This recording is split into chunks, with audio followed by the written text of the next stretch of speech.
পটল ভাজা কার না ভালো লাগে, আমার কাছে তো অসম্ভব মজা লাগে। ডাল ভাতের সাথে তো এক পিস পটল ভাজা হলে খেতে তো দারুণ লাগে। যাই হোক, আসসালামু আলাইকুম everyone, back to my channel.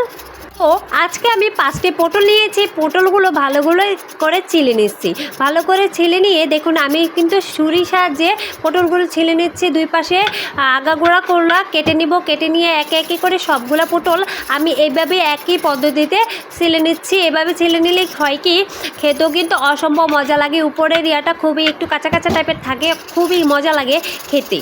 সচরাচর সবাই কিন্তু এভাবে পটল ভাজা খায়, তাই ভাবলাম আমি যেহেতু এভাবেই খাই তাহলে আমি একটা ভিডিও বানাই, তো সব বন্ধুদের সাথে শেয়ার করি আমি যেভাবে পটলটা ভাজি আর পটলে আমি কি কি উপকরণগুলো দেই।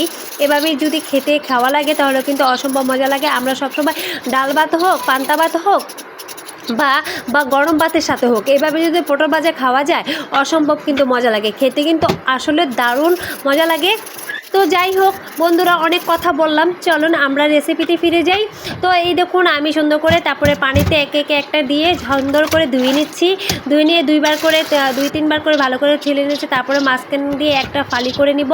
দেখুন সুন্দর করে ফালি দিচ্ছি সুন্দর করে মাঝখানে। যাই হোক ভেঙে গেছে, যাই হোক খাইয়ালুমনি, কোনো সমস্যা নাই। তারপরে দেখুন সুন্দর করে আমি একটা একটা করে মাঝখান দিয়ে কেটে নিচ্ছি। সবগুলো একটা একটা করে মাঝখান দিয়ে কেটে নিব। মাঝখান দিয়ে কেটে নিলে হয় কি, আর আমার পটলগুলো কিন্তু একটু বড় বড় সাইজের নিয়েছি, কারণ বড় বড় সাইজেরগুলো আসলে অসম্ভব মজা লাগে খেতে। তো সবগুলো কাটা শেষ হওয়ার পর আমি মাঝখান দিয়ে একটু একটু করে ফেলে নিচ্ছি, কারণ ফেলে নিলে লবণ মরিচ গুঁড়া সবগুলো ময় মশলাগুলো ভালো করে ঢুকবে। তো একটা একটা করে আমি সুন্দর করে কেটে নিচ্ছি। মাঝখান দিয়ে একটা ফেটে গিয়েছিলো, যাই হোক খাইয়ালুমনি, কোনো প্রবলেম নাই।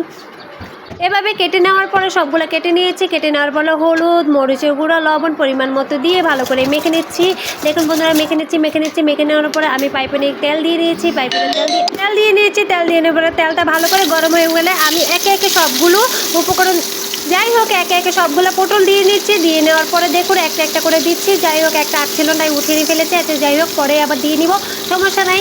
তারপরে দেখুন আমি ঢাকনা দিয়ে ঢেকে দিচ্ছি। ঢাকনা দিয়ে ঢেকে দিলেই হয় আস্তে আস্তে খুব নরম হয়ে আসে, তাহলে কিন্তু খেতেও মজা লাগে। একটু সফট হলে কিন্তু খেতে মজা লাগে। কাঁচা কাঁচা কেমন পুরো কাঁচা থাকলে ভালো। তারপরে দেখুন কেটে না কত সুন্দর একটা কালার আসছে বন্ধুরা।